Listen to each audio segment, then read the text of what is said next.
नमस्कार, news for nation देख रहे हैं आप। आपके साथ मैं हूँ राजनंदिनी। एक और जहां आज पूरे ही दिन बिहार में राजभवन मार्च चर्चा का विषय बनी रही, तो वहीं पर अब दीपा मांझी यानी कि संतोष सुमन की पत्नी और विधायक दीपा मांझी ने बड़ा हमला किया है रोहिणी आचार्य के ऊपर। उन्होंने रोहिणी आचार्य को जवाब दिया है और कहा है कि तुम ही थी ना जिन्होंने लालू प्रसाद यादव को किडनी दिया, और उसके बाद आपने ही आरोप लगाया और ये कहा कि लालू यादव उनके परिवार के जो सदस्य थे उन्होंने आपके साथ बदतमीजी की, आपको घर से बाहर निकाला और भी कई आरोप जो है आपके द्वारा ही लगाया गया। अब आपको मालूम होगा कि सुबह सुबह रोहिणी आचार्य ने तेजस्वी यादव राजभवन मार्च को लेकर के एक पोस्ट किया था। उस पोस्ट में उन्होंने साथ दिया था और कहा था कि ठीक है, हम सभी लोग साथ हैं। उसके थोड़ी देर के बाद ही तेज प्रताप यादव का भी पोस्ट आता है। ये कह लीजिए कि पूरा जो राजद परिवार था वो एकजुट नजर आया। अब ऐसे में हम आपको बताएं तो दीपा मांझी ने पोस्ट किया है जिसमें उन्होंने आईना दिखाया है रोहिणी आचार्य को, बड़ा हमला किया है रोहिणी आचार्य के ऊपर। क्या कुछ इस पोस्ट में वो कहती नजर आ रही है, हम आपको सबसे पहले ये सुनाते हैं। दीपा मांझी ने लिखा है कि अरे बहन रोहिणी आचार्य, अब बोलना जरूरी हो गया। सोचा था कि तुम पर अभी नहीं बोलेंगे, लेकिन सिंगापुर से ज्ञान देकर ज्यादा इधर उधर फिर से तुम करने लगी हो, तो जरा जवाब दे दो। यही तेजस्वी है ना जिसने पिता लालू जी को जब किडनी की जरूरत पड़ी थी तो आपने अपनी किडनी देकर के बेटी का फर्ज निभाया था। तब पूरा देश आपकी कुर्बानी की तारीफ कर रहा था, लेकिन बाद में अपने खुद को ऊपर जो आपने आरोप लगाया था उसमें कहा कि उसी परिवार में आपको अपमानित किया गया, आपको परिवार से अलग होने के लिए मजबूर किया गया और आपकी कुर्बानी तक पर सवाल खड़े किए गए। यही तेजस्वी है ना जिनके बारे में आपने खुद सार्वजनिक रूप से कहा कि संजय यादव, रमीज और तेजस्वी ने आपको परिवार से बाहर कर दिया। यह आरोप मेरा नहीं है, आपका है, और फिर आज आप अपनी लोगों के राजनीतिक बचाव में क्यों खड़ी हो जाती हैं।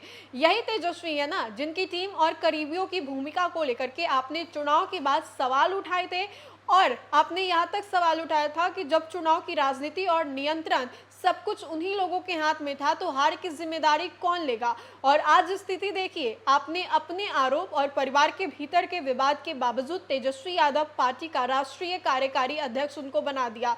यानी परिवार में किसकी कुर्बानी याद रखी जाएगी और पार्टी में किसे ताकतवर बताया जाएगा, इसका फैसला भी वही लोग करेंगे जिन पर आपने सवाल उठाए थे। तेज प्रताप यादव को भी पार्टी से 6 साल के लिए बाहर किया गया। परिवार में एक एक करके रिश्ते टूटते गए और पार्टी पर नियंत्रण का दायरा जो है कुछ चुनिंदा लोगों के हाथों में सिमट दिया गया।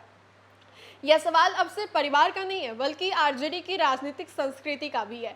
बहन, किसी की राजनीतिक महत्वाकांक्षा के लिए अपने ही रिश्ते और अपने सम्मान और पुराने सवालों को भूल जाना ये समझदारी नहीं है। जिस व्यक्ति के खिलाफ आपने खुद इतने गंभीर सवाल उठाए, आज उसी के बचाव में खड़ा होना आखिर किस मजबूरी का नाम है। और एक सवाल का जवाब तो जरूर दीजिएगा कि क्या तेजस्वी यादव आपको कभी आरजेडी की कमान सौंपेंगे? क्या आपको पार्टी में अपने बराबर की राजनीतिक ताकत देंगे? क्या आपको नेतृत्व में आगे बढ़ाएंगे? और अगर जवाब नहीं है तो फिर किसी और के लिए अपने ही सवालों को क्यों दबा रही हैं? राजनीति में सबसे बड़ा नुकसान विरोधी नहीं करता है, कभी कभी इंसान अपने ही गलत फैसलों से ले लेता है। और बहन, इतिहास गवाह है, जिस घर में रिश्तों की कीमत सत्ता से कम हो जाए वहां अंत में कुर्सी किसी एक के पास रहती है, लेकिन परिवार और संगठन दोनों बिखर जाते हैं।